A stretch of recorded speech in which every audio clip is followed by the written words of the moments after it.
Hello विद्यार्थियों, आज हम स्टार्ट करने वाले हैं। आपका ये चौथा लेक्चर है आपके इस मैट्रिक्स का। ये चौथा लेक्चर है हमारे इस वीडियो का।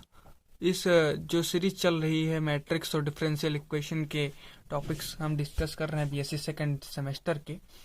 तो उसमें हम टॉपिक्स को डिस्कस कर रहे हैं। आज हमारा टॉपिक बचा था, क्या टॉपिक बचा था? एडजॉइंट। अब एडजॉइंट ऑफ स्क्वायर मैट्रिक्स हम कैसे निकालते हैं इसके बारे में हम जानेंगे। एडजॉइंट ऑफ स्क्वायर मैट्रिक्स होता क्या है? तो ठीक है।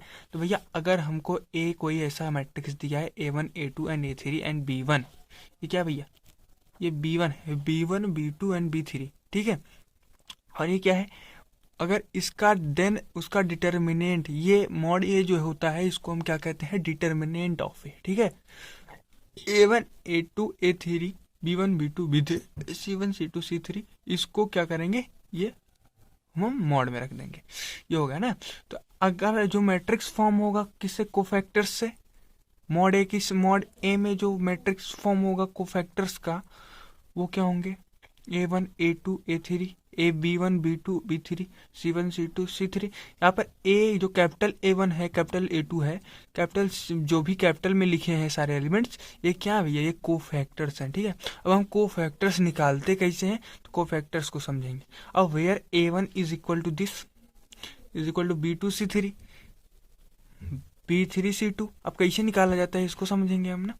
तो जिस एलिमेंट को हम लेते हैं इस एलिमेंट को जैसे हमने लिया A1 को ले लिया, A1 को लिया तो क्या करेंगे भैया? उसके जो सामने कॉलम है और उसका जो रो है, दोनों को हम ब्लॉक कर देंगे, उन दोनों को हम छुएंगे नहीं। मतलब क्या? अब क्या बचेगा? B2 बचा। जैसे इस एलिमेंट को लिया ना, लिया, ठीक है। क्या होगा? ये चला जाएगा, ये और ये, तुमको कुछ छूना नहीं। ये छुएंगे B2 C3 और ये क्या होगा? B3 C2, ठीक है। अब गुणा कराते हैं हम, क्या कराते हैं? क्रॉस मल्टीप्लीकेशन कराते हैं। पहले क्या? इस तरफ, ठीक है। तो उसके बाद इस तरफ, तो इस तरफ करेंगे, वो जो मल्टीप्लाई आएगा, ये देखिए B2 C3 क्या हुआ? C3 से इसमें B2 C3 हो गया। माइनस करेंगे फिर उसके बाद क्या? C2 B3, ठीक है। इस तरीके से आपको निकालना रहेगा, ठीक है। इतना समझ में आया?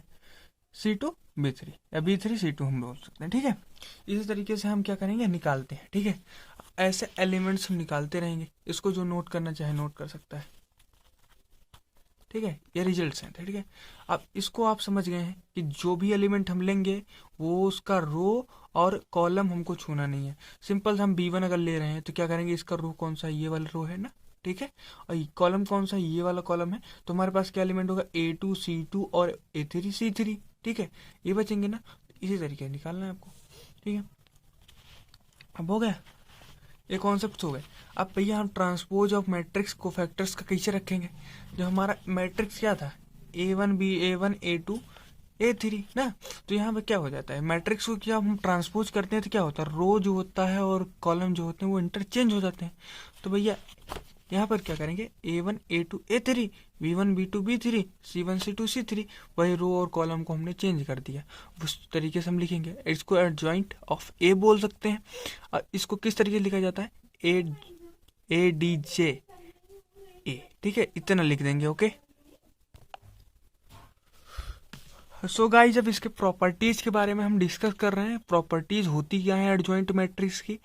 तो एडजॉइंट मैट्रिक्स की जो प्रॉपर्टी है वो प्रॉपर्टी क्या बताती है? अगर ए कोई मैट्रिक्स है, ठीक है, उस मैट्रिक्स का हम एडजॉइंट निकालते हैं, ठीक है। एडजॉइंट निकालते हैं, उन दोनों का जब हम गुणा कराते हैं तो वो किसके बराबर आता है?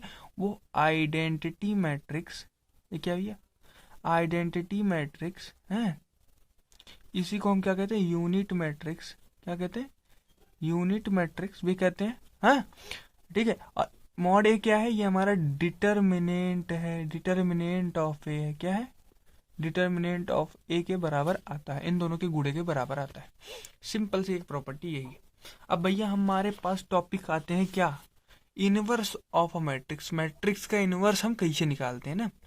तो इनवर्स क्या है? अगर हमारे पास दो मैट्रिक्स है, ए और बी, दो मैट्रिक्स है, ठीक है। दो मैट्रिक्स है, उन दोनों का जब हम गुणा कराएं तो हमको क्या प्राप्त हो?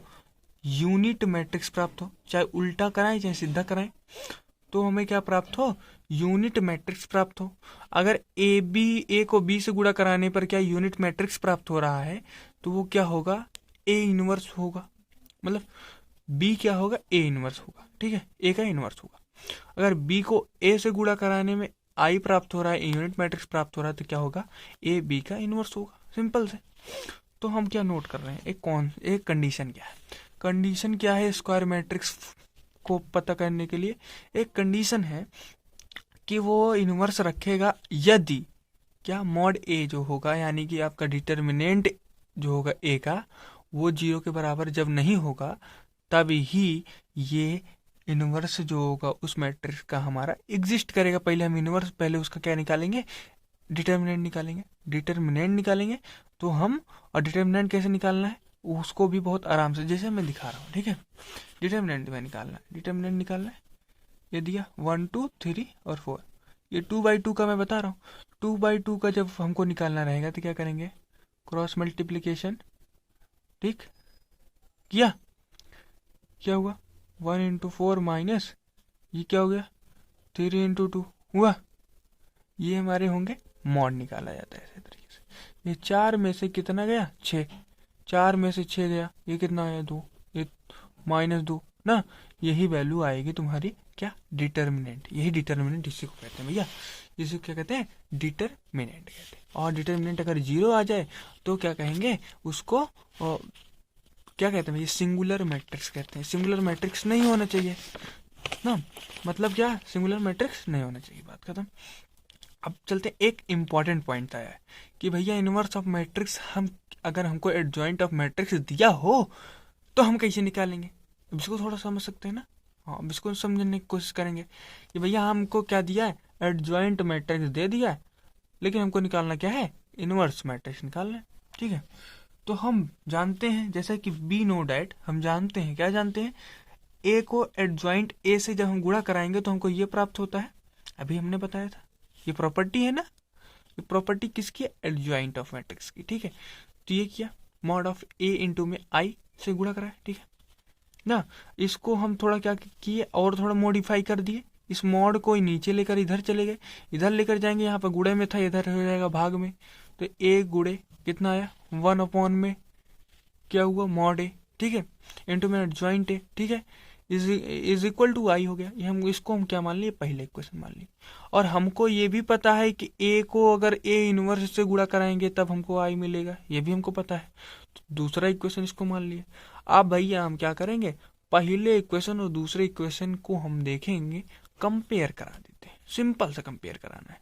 कंपेयर कराएंगे तो कंपेयर कराने से हमको क्या मिलेगा, A inverse is equal to किसके बराबर मिलेगा, 1/mod ए के बराबर, इंटू में A inverse is equal to 1/mod A into में एडजॉइंट ए। इस तरीके से हम क्या निकालेंगे, ए इनवर्स की वैल्यू हम प्राप्त करेंगे, ठीक है। बस इतना ही इस वीडियो में था, और आगे की वीडियोस के लिए मैं आगे कुछ सॉल्विंग सेशंस लाऊंगा। ये 2 वीडियो आपके क्या होंगे, सॉल्विंग सेशंस के ऊपर होंगे ना, क्या भैया, सॉल्विंग सेशन के ऊपर होंगे, ठीक है। सॉल्विंग सेशन होंगे 2 वीडियो, मैं सॉल्विंग सेशन के ऊपर आऊँगा।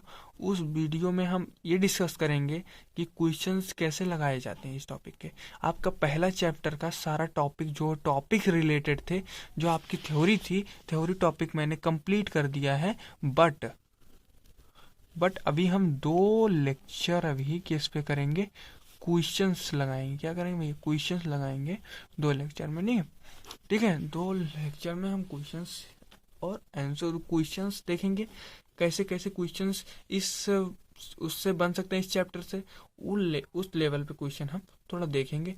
बस इतना ही, इस तरीके के ही वीडियो आएंगे आपको। मैं फिर इसके बाद 2 दिन के बाद ही आपको क्या है, दूसरा चैप्टर आपका रैंक ऑफ मैट्रिक्स में स्टार्ट करने वाला हूँ, ठीक है। क्या, रैंक ऑफ मैट्रिक्स स्टार्ट करने वाले हैं, ठीक है।